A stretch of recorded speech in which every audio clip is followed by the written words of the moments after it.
Et on accueille sur le plateau de ce journal des Midcaps Guy Mamoumadi. Bonjour Guy. Bonjour. Co-président de Groupe Open. Et merci de nous rendre visite alors que vous annoncez justement vos résultats semestriels. Eric Lewin, qui est toujours avec nous en plateau, nous disait attention, ça va être l'heure de vérité.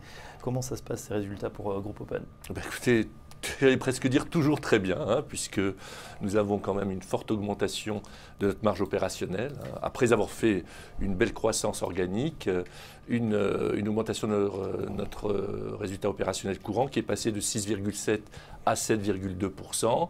Bref, tous les signaux sont au vert et nous sommes en droite ligne pour déployer ce plan stratégique annoncé il y a 2 ans et qui doit nous conduire à l'horizon 2020 à 500 millions d'euros et 10% de ROC. Boursièrement, ça s'est plutôt bien passé. Eric Lewin nous disait à l'instant plus 25% environ pour toutes les entreprises de services numériques. On ne parle plus de SS2I. Est-ce que ça peut continuer? Est-ce qu'il y a encore des réservoirs de croissance? On le sait, en pleine transformation digitale. Quels sont les chantiers chez Groupe Open? En tout cas, ce n'est pas à moi de le dire, mais vous pourrez constater que malgré une certaine hausse de notre titre, on reste vraiment très sous-évalué par rapport à nos comparables, avec, que ce soit sur des multiples de résultats opérationnels courants comme des multiples comme des PER. Par conséquent, je crois que ce n'est pas fini pour Open, d'autant plus qu'on peut vraiment anticiper une très forte croissance et de notre chiffre d'affaires et de nos résultats dans les années à venir, avec une très forte visibilité, puisque objectivement, nous sommes portés par un marché, j'allais dire presque économique général, très satisfaisant, mais surtout par la nécessité pour toutes les entreprises de se transformer. Or, qui vont être les artisans de cette transformation numérique des entreprises? Ce sont les ESN, en particulier celles qui ont pris le virage de leur transformation, de leur propre transformation, avec des offres qui accompagnent leurs clients dans ce déploiement inéluctable. Bon, vous faites justement votre propre évolution avec des autres innovantes, notamment cette idée du Fast Lab que vous nous avez présenté il y a quelques mois. C'est innover au cœur même des entreprises. Les gens viennent chez vous pour se déplacer et apprendre ces toutes nouvelles techniques. Absolument.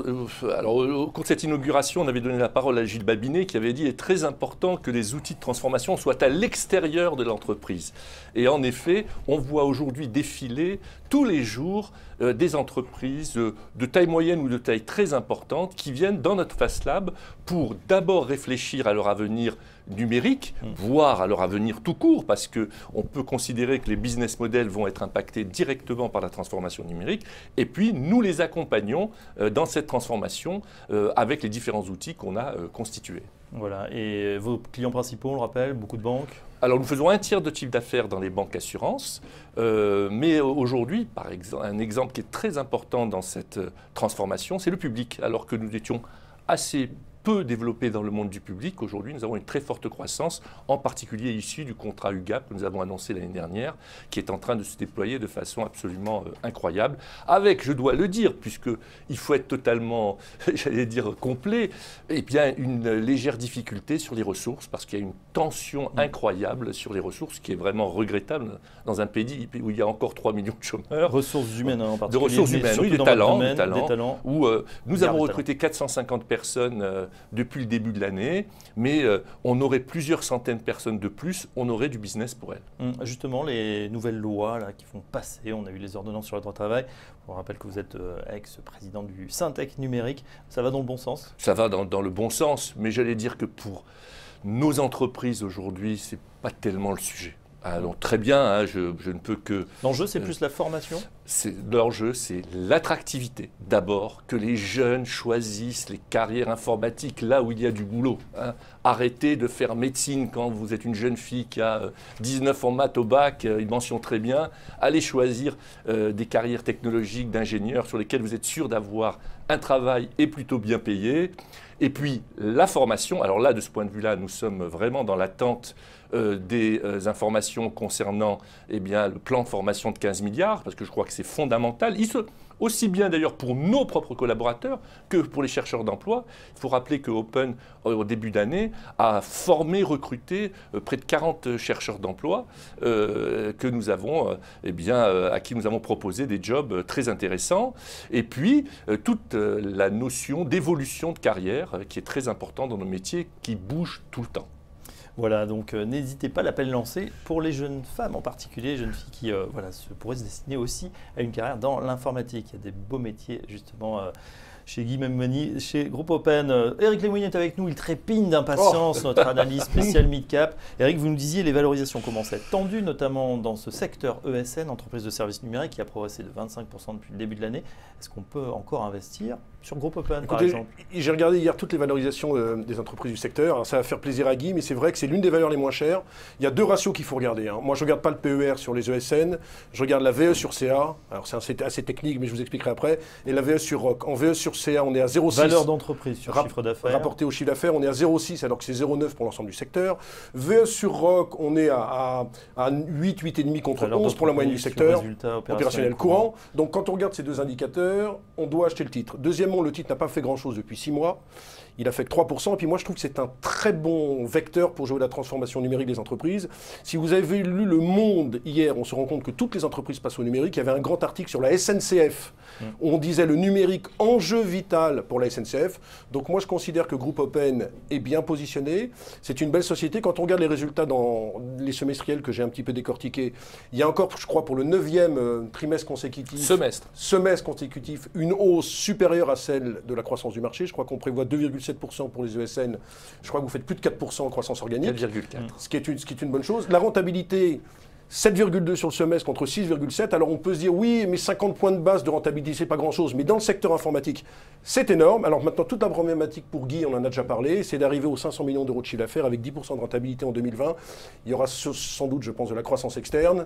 Il y aura également de la croissance organique, mais ça suffira pas. Donc moi, j'ai le sentiment qu'on peut aller à 30 euros sur le titre. Le titre est un peu délaissé depuis quelques mois parce que les investisseurs ont du mal avec ce secteur qui a fortement progressé. Je le disais, depuis le début de l'année, on doit faire plus 25% en moyenne. Je crois que chez Groupe Open, ça fait plus 15 ou plus 16%. Donc il y a 10% de rattrapage, 10 à 15% de rattrapage. On peut aller tranquillement sur 30 euros. Moi, je pense que c'est un bon call pour jouer la transformation numérique des entreprises. On en est à leur tout début. Moi, je pense que vraiment...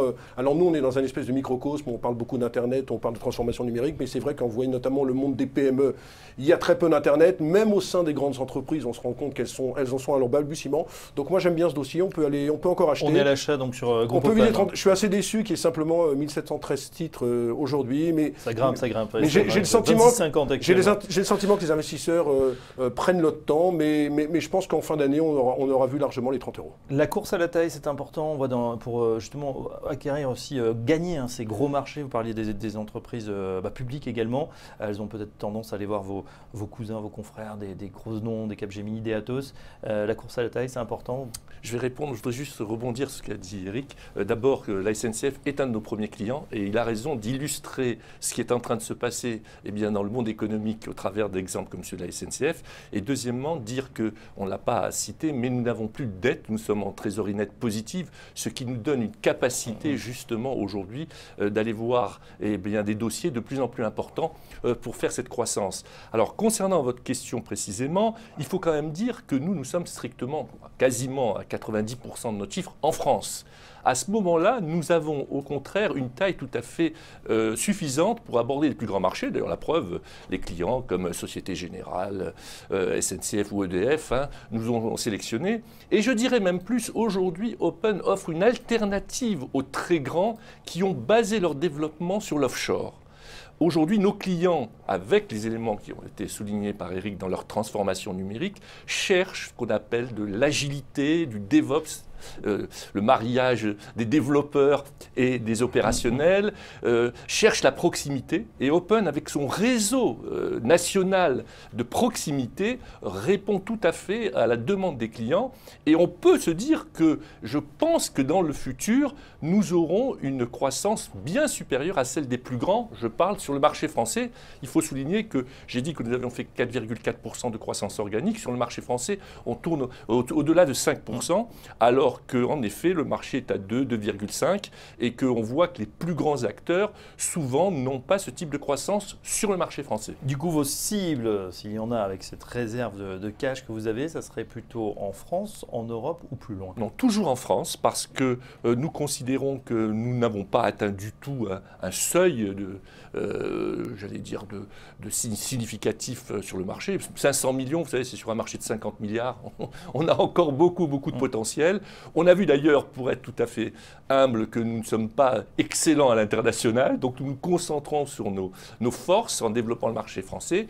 Nous verrons comment développer l'international de façon originale dans le cadre de la transformation digitale, puisque nous avons développé un store qui est donc une dématérialisation totale de l'accès à nos solutions, à nos services, qui pourra être développé à l'international de façon totalement différente et innovante. Merci Guy Bamoumani, le coprésident de Groupe Open. Merci Eric Lewin qui sera avec nous tous les 15 jours pour ce nouveau magazine des Small et Mid Cap en direct sur TV Finance. Dans un instant, à la suite.